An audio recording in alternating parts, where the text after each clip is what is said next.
ពីខែដំបូងកម្ពុជានាំចេញអង្ករទៅបរទេសមានទឹកប្រាក់ប្រមាណ$106 លានគិតត្រឹមរយៈពេល2ខែដំបូងដើមឆ្នាំ2025នេះកម្ពុជាបានសម្រេចធ្វើការនាំចេញទៅទីផ្សារបរទេសមានបរិមាណ135,000តោនគិតជាទឹកប្រាក់មានចំនួន$106 លាននេះបើយោងតាមរបាយការណ៍សហព័ន្ធស្រូវអង្ករកម្ពុជាឲ្យដឹងនៅថ្ងៃទី12ខែមីនានេះរបាយការណ៍ដែលបានបង្ហាញឲ្យដឹងទៀតថាកម្ពុជាបាននាំចេញអង្ករនៅរយៈពេល2ខែដំបូងឆ្នាំ2025បានចំនួន135,000តោនតាមរយៈក្រុមហ៊ុននាំចេញអង្ករចំនួន44ក្រុមហ៊ុនទៅកាន់គោលដៅចំនួន51ដែលក្នុងនោះទៅកាន់បណ្ដាប្រទេសនៅក្នុងតំបន់អឺរ៉ុបចំនួន25បានបរិមាណអង្ករចំនួន73,000តោនគិតជាទឹកប្រាក់ជាង$58 លានទៅកាន់ប្រទេសចិននិងហុងកុងមានជាង16,000តោនគិតជាទឹកប្រាក់មានជាង$10 លាន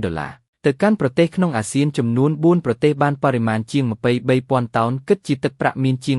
$16,000 លាននិងទៅកាន់គោលដៅ20ប្រទេសផ្សេងទៀតមានអាហ្វ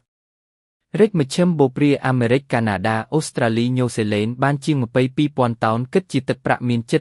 $19,000 លានរបាយការណ៍គូសបញ្ជាក់ថាចំពោះប្រភេទអង្ករដែលបានធ្វើការនាំចេញនៅក្នុងរយៈពេល2ខែដើមឆ្នាំ2025នេះមានអង្ករក្រអូបជាង86%ប្រភេទអង្ករធម្មតាមានជាង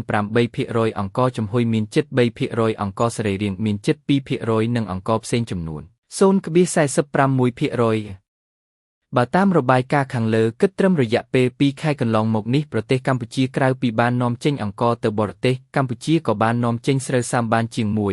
លានតោនហើយគិតជាទឹកប្រាក់បានប្រមាណ$313 លានផងដែរ